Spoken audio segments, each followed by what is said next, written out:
पिछड़ों के संविधान निर्माता बीपी मंडल का कल प्रदेश भर में मनाया जाएगा परिनिर्वाण दिवस। जनपद बांदा के बबीरू निवासी अखिल भारतीय यादव महासभा के यशस्वी प्रदेश अध्यक्ष देवराज यादव ने प्रेस कॉन्फ्रेंस बुलाकर लाइव सेशन के माध्यम से पिछड़ों के मसीहा, पिछड़ों के संविधान निर्माता, पूर्व मुख्यमंत्री बिहार, मंडल कमीशन समिति के अध्यक्ष महानायक डॉक्टर बीपी मंडल साहब के व्यक्तित्व पर प्रकाश डालते हुए समाज को नसीहत दी। समाज का हर जिम्मेदार व्यक्ति वादित बयानबाजी से बचे। वर्तमान समय में यादव समाज की बढ़ती लोकप्रियता से आहत तबका यादव समाज बार बार उपेक्षित कराकर उकसाने का प्रयास कर रहे हैं। ऐसे धैर्य व अनुशासन में रहे, आपसी विवाद से बचें। हमारे महापुरुषों ने देश व समाज के लिए सहायता देते रहे। यादव समाज व बहादुर कौम है जिसने सदैव मां भारती के लिए अपने प्राणों की आहुति देकर राष्ट्र निर्माण में अपना योगदान दिया है।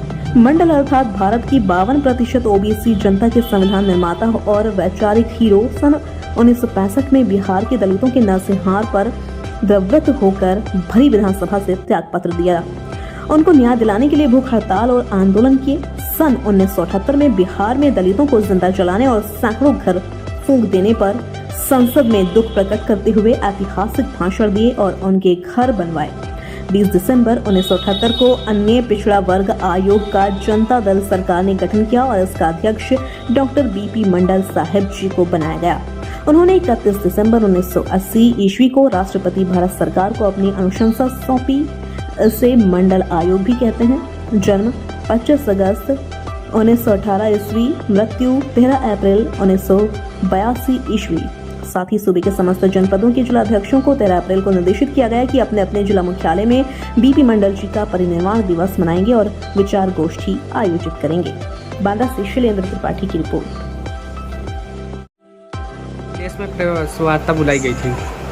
कल 13 अप्रैल को पिछड़ों के मसीहा और पिछड़ों के संविधान मंडल कमीशन आयोग के अध्यक्ष रहे वो जो बीपी मंडल जी का कल परिनिर्वाण दिवस है, जिनके जीवन पर आधारित विचार गोष्ठी का आयोजन उत्तर प्रदेश के समस्त जनपदों में अखिल भारतीय यादव महासभा उत्तर प्रदेश के निर्देशानुसार माननीय राष्ट्रीय अध्यक्ष रामानंद यादव जी के निर्देशन पर सभी जनपदों में परिनिर्वाण दिवस जनपद के सभी जिलाध्यक्षों के द्वारा आयोजित किया जाना है। इसके लिए उनको निर्देशित करने हेतु प्रेस कॉन्फ्रेंस के माध्यम से ये जानकारी देने के लिए आप सभी को आमंत्रित किया गया था और मैं आप सभी का धन्यवाद देता हूँ अपने अखिल भारतीय यादव महासभा की तरफ से कि आप हमेशा अग्रणी भूमिका में खड़े होकर समाज के उन तमाम मुद्दों को उजागर करने में अपना योगदान देते हैं जिनसे देश की आस्था, एकता, अखंडता बनी रहती है।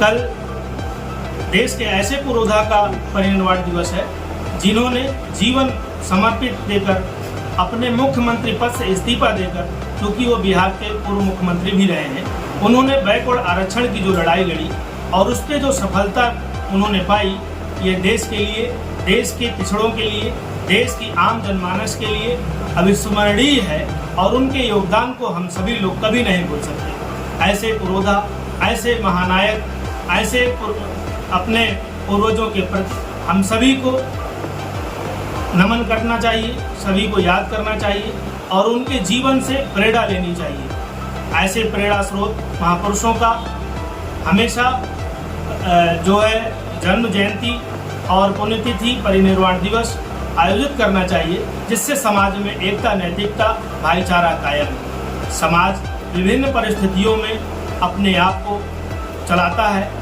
और जब ऐसा माहौल जहाँ चल रहा हो जिसमें किसी भी बड़े व्यक्ति के द्वारा निकली हुई मुंह से आवाज़ एक बड़े विवाद का कारण बन जाती है, ऐसे में हम सभी लोगों का एक नैतिक दायित्व बनता है। हमारे देश के तमाम महापुरुषों ने देश में शहादत और कुर्बानी देकर देश की एकता, अखंडता को जो स्वरूप दिया था, आज वो विचलित होता सा दिखाई दे रहा है। मैं सभी देशवासियों से, खास तौर से अपने यादव समाज से ये अनुरोध करता हूँ कि सभी लोग विवादित बयानबाजी से बचें और अपने उन महापुरुषों को याद करें। यादव कौम वो कौम है जिसने देश की विभिन्न परिस्थितियों में अग्रणी भूमिका पर खड़े होकर शहादत देने का काम किया है। देश की नैतिकता, एकता, अखंडता को बनाए रखने के लिए हमेशा अपना महत्वपूर्ण योगदान दिया है। यादव समाज वह गौरवशाली इतिहास और मुकाम पर है जिसमें देश के तमाम बड़े स्तरों पर पहुंचकर देश का ही नहीं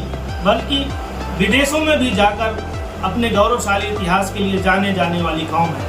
अहीर रेजिमेंट की मांग हम लोगों की निरंतर चली आ रही है और हम देश की वर्तमान सरकार से गुजारिश भी करते हैं कि रेजिमेंट में अहीर रेजिमेंट का निर्माण करें, जिससे कि ये यादव समाज देश के लिए कुर्बान होती रही है और आज भी अपने हक और अधिकार के लिए ये लड़ाई निरंतर जारी रखती है।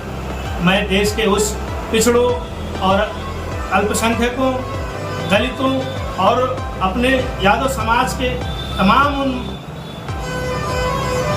चेहरों से ये अनुरोध करता हूँ कि अपने महापुरुषों को समय समय पर याद करते रहें, विवादों से बचें, एकता और नैतिकता को सदैव बनाए रखें, जिससे हमारा देश हमेशा आगे बढ़ता रहे और देश में हमेशा अमन चैन और भाईचारा कायम रहे। इसी के लिए प्रेस कॉन्फ्रेंस हमने आज बुलवाई थी।